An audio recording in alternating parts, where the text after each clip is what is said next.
All right, good evening, everybody. Welcome to another ASEA Global Expansion Team Zoom. We have an incredible guest for you tonight. I'm going to tell you about Jackie Wilson in a second. Before I do that, I want to make sure everyone knows to register for the ASEA event that's happening, broadcasting live from Eric and Marina Worre's home in Las Vegas this coming Saturday. It starts at 9 a.m. Pacific time and goes till 2 p.m. Pacific time. And the way you register is you go to ASEAUnitedMastermind.com. The event is free, but you do have to register. So please make sure that you register and invite your whole team to register. It's going to be one of the biggest events that ASEA has ever done. So with that, let me tell you a little bit about our trainer tonight. Jackie, let's see. Jackie is a professional sales and leadership coach at Southwestern Coaching. Southwestern Coaching is a sales and leadership coaching division of Southwestern Consulting, a member of the Southwestern family of companies. Jackie is not only a practitioner of everything she teaches, she is passionate about sharing the secrets of top producing salespeople with you. And I explained to her that we're not really salespeople, we're really more into education, but she understands that difference. So additionally, Jackie has a background in working in solar energy and is passionate about environmental conservation. Born and raised in Pennsylvania, her love for the outdoors brought her to Colorado in 2016, where she still resides in Denver metro area today in the snow. Today, Jackie will be with us for the next half hour, focusing on advanced closing techniques as taught in the professional sales coaching program, Top Producers Edge. Everyone, please make sure your cameras are on and participate, so you can participate in this half an hour presentation and help me give Jackie a very warm welcome. So Jackie, thanks so much for joining us. Thank you so much for having me. I'm going to go ahead and share my screen here, and fingers crossed, hope that it works on the first try. All right, can everybody see the presentation here? And it's just the presentation, you don't get to see my notes? All right. All right. Well, again, thank you so much, Cindy, for having me and to speak tonight. Go through here, and we already kind of went through this, so I will move right. We're seeing your presenter view. Are we meant to see that? Oh, are you seeing the presenter view? Okay. No, yeah. You're not.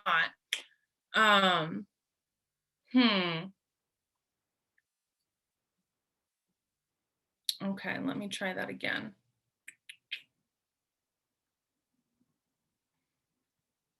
You know, I'm not sure.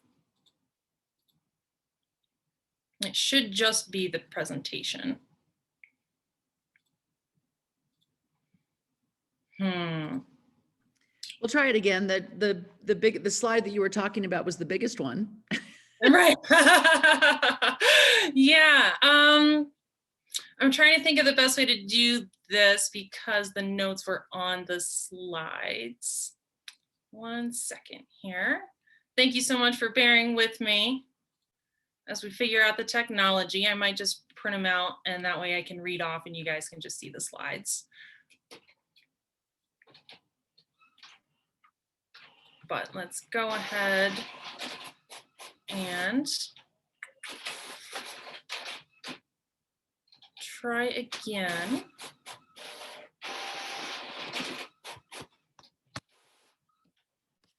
Okay, can you see that? No, go ahead and share your screen, Jackie.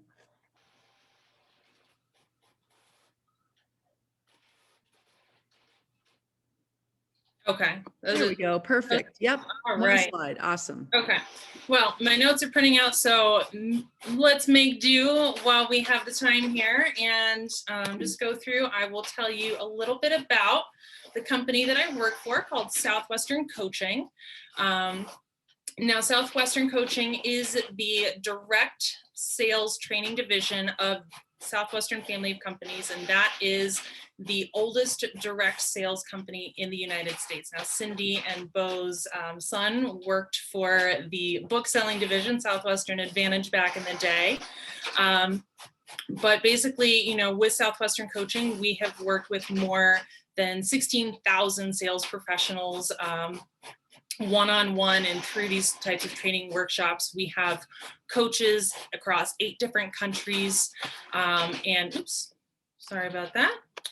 So taken directly from our company, Creed, we are very big on teaching people to sell ethically, honestly, without shortcuts. And we're also focused on providing real value, not just a sales pitch. So I wanted to kind of bring those points into the equation because as Cindy mentioned, you know, she made it abundantly clear that you are not salespeople, you are educators, you are master enrollers in the vision of the SIA. So I just want you to keep that in mind. If I do use the word selling or salespeople throughout the course of the presentation tonight, you know, just kind of take it with a grain of salt and let it resonate with you know, the education that you do with the SIA. So give me 1 second. I believe my notes are finally finished printing out here. All right. So with Southwestern, this is what we do. We elevate the concept of sales, and especially with network marketing, I think it's important to mention that we are committed to elevating the perception and the practice of sales worldwide.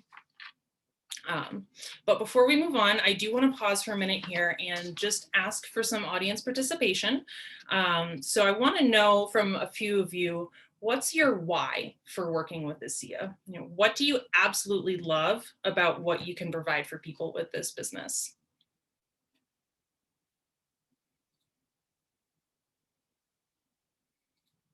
Oops.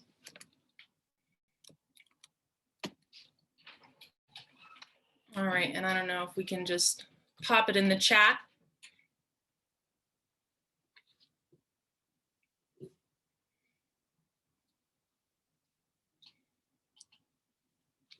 So anybody feel free to jump in. I just kind of want to hear, okay, hope, there we go. Financial freedom, quality of life, gain financial freedom to share wealth and health to family, relative, and friends, solutions to lifestyle and health problems, optimizing wellness, financials and health, helping people. I love this. Meaningful work, serving others. Oh, I love it. So many answers coming in now. A chance to help others achieve their dreams, and me too, and leaving a legacy of service.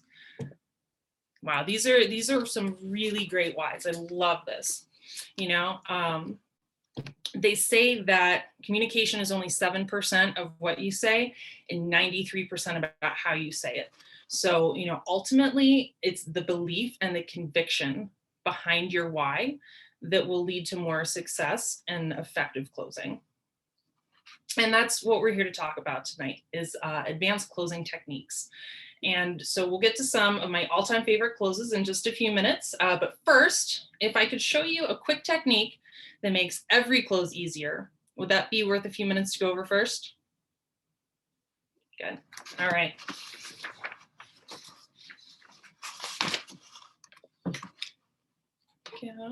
Okay. So this at Southwestern is what we call the standard cycle of the sale. Again, you know, this can be transferred into enrollment, into ASEA's programming and products. So every industry, it looks a little bit different, but I want to jump right into this highlighted part of the cycle, the introduction. It can also be called a discovery call, a needs analysis. I want to hear from you really quick. What do you call this part in ASEA? Or do you have a particular name for, you know, really discovering and diving in deep with a potential client? First look? Okay. All right, so the first look. Now, this is actually, of all of these different steps of the cycle of the sale, that first look, that discovery is the most important part of the sale. But why? So, you know, by default, we tend to jump right into the presentation. But if we do that, you know, we just really want to show you, like, here are the products, here's what I can provide for you, here's how this will help you. But if we skip over the discovery in that first look, when we get to the close, then we usually wind up with more objections than we know what to do with. So if you don't have a proper discovery, it can actually be really painful. You may have gotten all the way to the end of your presentation. The person's with you the whole time, you're connecting well. Maybe you're even already counting the commissions in your head and how you're going to spend it. And they say, this is fantastic, I love it, but I need to think about it. Or can you call me back in a few months? Or I need to talk to my spouse. If you hear this at the end of a presentation, what are they really telling you? No, usually, more often than not. But because we're positive people, we have eternal hope, we really think they mean it. What they're really saying is, you didn't enroll me, and now maybe you feel like you've wasted some time that you don't have to spend. And is that frustrating to anybody else besides me? All right. So if I could teach you a way to prevent that from happening almost 90% of the time, would that be helpful? So let's get to this technique. It's super quick, and it asks you how to ask the right questions. All right, so if you have a notepad, I want you to write down this acronym here, and that is CLASP, C-L-A-S-P. So you want to think about the clasp on your watch or bracelet here. Not so tight that it's uncomfortable, not so loose that it falls off. CLASP is a momentum building step. It's not the final agreement. You can clasp someone on the phone in 10 minutes. You can clasp someone later this week at your kid's baseball game. That's how easy and simple it can be. So the C in CLASP stands for currently. This is just understanding where the prospect is currently at. What's their current situation? What's their current health regimen? Are they using any skincare products already? Are they taking any supplements? Are they having any health problems? So you want to find out where your prospect is currently at in regards to the product or service that you're looking to enroll them in. Find out what they're paying, what their goals are with it. Just really digging deeper into kind of where they're at right now. And then after that, the L stands for like. This is the part where we actually find most people really struggle in this process. This is where you slow down and ask, how's that going for you? What do you like about what you're currently using? In other words, what's what they like about this current situation that we just talked about? So why is it hard for us to ask this? Why would I want them to reaffirm what they're already using when I want them to work with me? The first reason is because they're telling you what's important to them. They're telling you why they buy. And the second, even more important reason is it just gets them talking. We all know how it feels to be pitched. And the second that someone feels like they're being pitched, there's a tendency to kind of like close up, clam up, give shorter answers and that reveal less. Great salespeople and great enrollers like yourselves are great at asking questions and listening for the answer and truly hearing what it is the person has to say. And do you think that they would even be meeting with you to talk about a product like ASEA if they were 100% satisfied with their current situation? Probably not, which leads us to the next step. And that is the A, which stands for alter. So you might say, that's awesome, John. It was great to get a little glimpse of where you're at. If you did have to look back, is if there was one thing that you would change about what you're using, about where you're currently at, what would you say? And if they say nothing, I'm always a little skeptical because it's hard to find people who are 100% satisfied with anything. So you can always come back with something like, if you had a magic wand, if there was one thing that you could change or tweak about what you're already using, what would it be? All right, and so now I'm going to give you one more acronym, and this is CPR, and this is not the typical CPR that you learn at your first aid class, right? This is about asking these deeper third and fourth level questions to really uncover the prospect's pain and create a sense of urgency. Usually the minute that we sense a dissatisfaction with their current situation, or the minute that we sense a frustration, we want to jump on it. We want to say, well, let me tell you about this amazing company I work for and all the amazing products that we have and how they can help you. We jump into that presentation mode a little too quickly. We need to slow down and do the CPR first. So what does CPR stand for? Now, it can sound a little graphic, but again, just bear with me here. So now C stands for cutting open a wound. And this is really just to illustrate that we're finding a pain point. And when we do find that little wound that the client revealed, this is where we need to P, pour a little salt into the wound.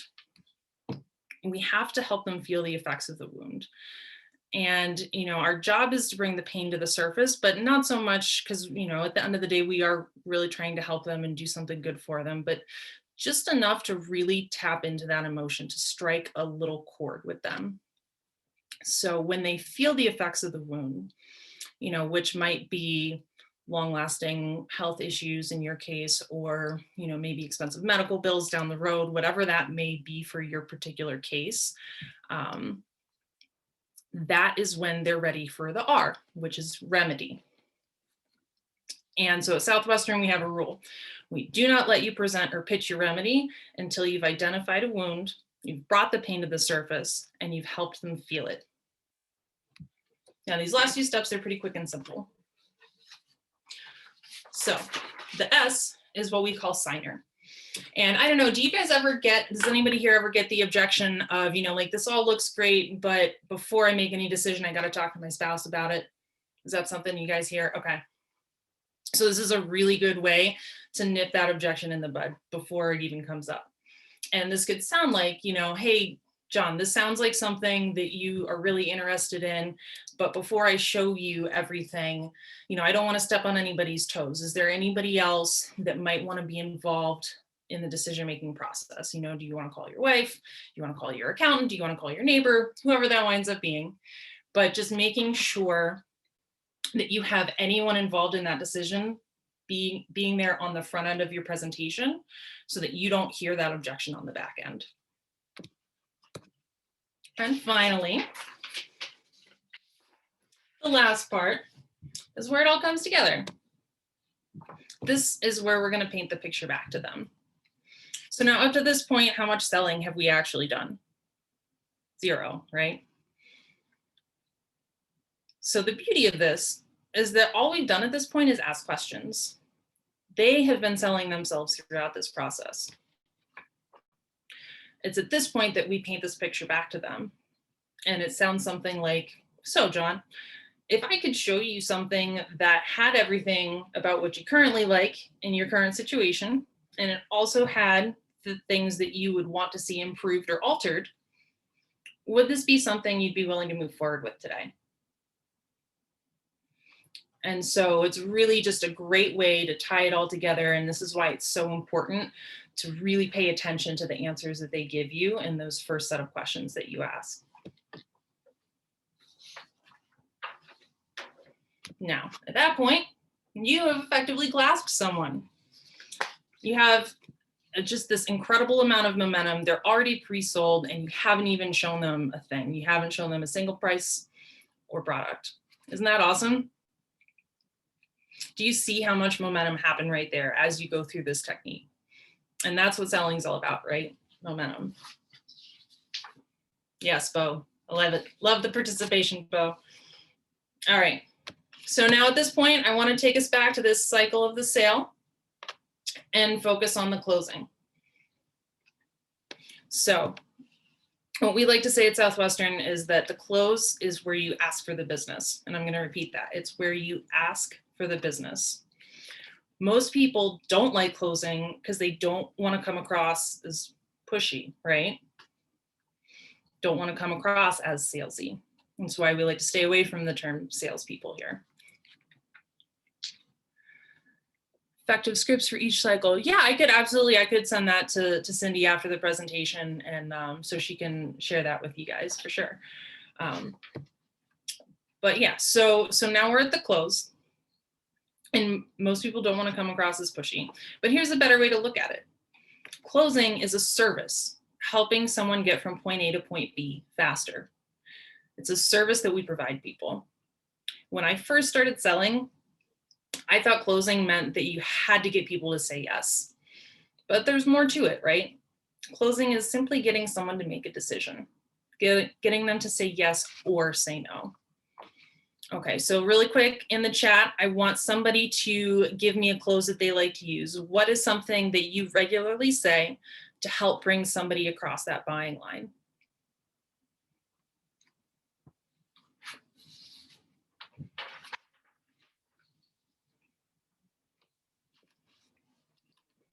All right, and in the interest of time, we don't have too many coming in yet.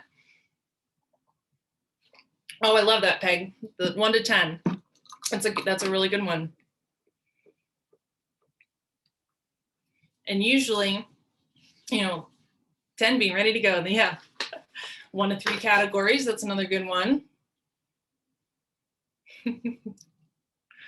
And a lot of people like to use the assumptive close. Let's get you started now, or just kind of the open-ended. What do you think?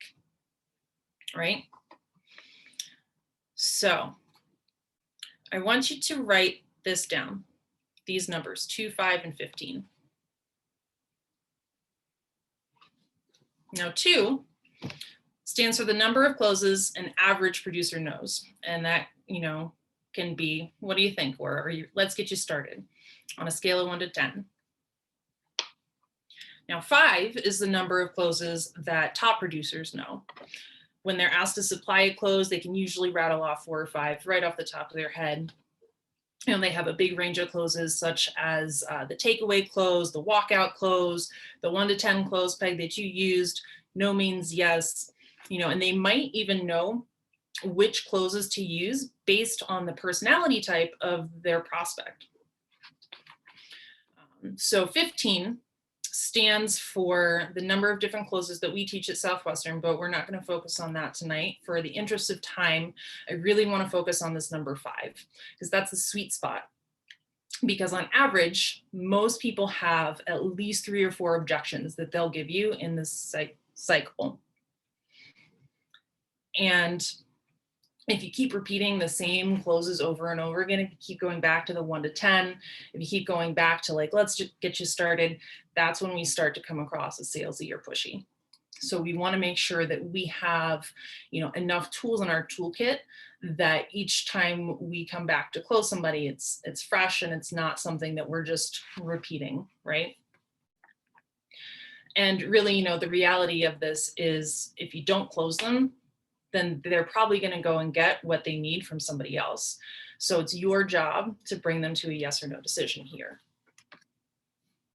And with that, I want to go through my 5 favorite closes. And this one is one of my all-time favorites. It's called the crystal ball close. And this one sounds a little bit like painting the picture like we used back in Clasp, but this is really where we get them to paint the picture back to us. So it's a really good way to, continue to build that trust and rapport, really get them in the realm of possibilities, really get them excited about what's coming. And so an example of this could look like, John, I want you to just close your eyes and I want you to picture yourself 5 years from now enjoying a healthier lifestyle. What would you feel like enjoying all that extra energy, waking up without pain in the morning, enjoying those benefits that we've been talking about? And then just let them run wild with it. Just let them sit in the emotions, let them feel it. If you've done Clasp and CPR effectively, then you've already touched on these emotions that are really going to play out here. So that is the crystal ball close. Next, we have the Ben Franklin or the T-bar close. And this is just a good old fashioned draw a T on a piece of paper and do pros and cons list. And, what I love about coming in and speaking with a group like this is because the product is truly designed to help people, because you guys really believe in what you're doing, the pros list is always going to be bigger than the cons list. And this is really just a good way to visually show them that. And so once you've had the list made and you want to go through with them and just write out every single point, once you have that done, you can transition into the close and say like, wow, look at this list. It looks like you already made a choice. There are way more things that you liked about it than things you didn't. So let's get you started. And that's kind of a tie-in with a natural assumptive close there. And so if they agree, you've done it. You've got them across the buying line. Go to your next steps. If they don't agree, that's where we want to start to isolate the objections and revisit them one at a time. So what would that look like? Well, we can go to the next close, which is the affirmative no, sometimes called the no means yes close. And this is where we get to involve a little bit of reverse psychology. So if you're isolating an objection, it could sound like, John, other than price, is there any other reason why you wouldn't want to move forward today? And the key to this one is ask the question and then shut up. Don't say anything. The silence is your biggest ally here because it really gives them time to think about it. And it makes you appear more confident too. If you just kind of sit back and let the silence ride. Now the next one is pretty quick and simple. And this is something that you can actually use pretty much at any step of the sale, from scheduling your initial meeting to where you're going to have the meeting to, which product would you rather go with. So this is kind of an assumptive close as well. And it just really gives them a choice. And so the beautiful thing about this is that, the client still feels like they're in the driver's seat. They still have the power. They still get the choice to choose one or the other for themselves. And then finally, we have, this is probably like the simplest, most beautiful close there is. It's called the self close. And it's where you just let them sell themselves. And this can be, part of the crystal ball close. But it's basically just super simple.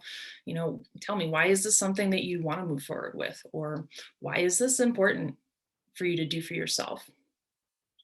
And specific to ASEA, after looking at all the benefits of ASEA, what's the main benefit that would make you say yes to this? All right. And with that, those are the top 5 closes. Thank you so much. Thank you, Cindy, for having me in. If anybody would like to learn more about Southwestern and our coaching program, or if you would like to hear about some more closes or just any general questions, feel free to reach out to me directly. There's my email at the bottom of the screen. Fantastic, Jackie. Yeah, it's great. We talk a lot about lifestyle in ASEA, and a lot of people, the reason that they're joining ASEA is not only because the products are fantastic, but it's because they want some more freedom in their life. So yeah, I really appreciate, this really gets down to brass tack reality of conversations, having conversations, and really helping people make a decision that's right for them, and not just continuing to educate and not getting to a final conclusion. So yeah, thanks so much for all of your insight tonight. Really appreciate it. Yeah, thank you. Yeah, and I know I've heard you say on some of the videos, it's all about asking the questions. Just keep asking questions. Really, what we like to say is to be interesting, be interested, right? So, just anything that you can to get them to open up, to build that rapport, build that trust, and that's really what's going to help you out. Absolutely. Yeah. And we're in the sifting and sorting business, just sifting and sorting, looking for people who want what we have. We're not trying to twist anybody's arm or make them do something that they're not comfortable doing. We're just sifting and sorting, looking for the ones that want, or that are looking for what we have. So yeah. Exactly. And that's something that we like to call, creating a buying atmosphere, not a selling atmosphere, and it's just like, hey, if this makes sense for you, that's great. If not, no big deal. You're not going to hurt my feelings. Yeah, fantastic. Well, thank you so much, Jackie. Great job tonight. And yeah, make sure you take a screenshot if you want to get in touch with Jackie, and we will call it a wrap. So thank you guys so much for joining us tonight. And remember about this event coming up this Saturday. Make sure you register at ASEAUnitedMastermind.com. Good night, everybody. Night, everybody.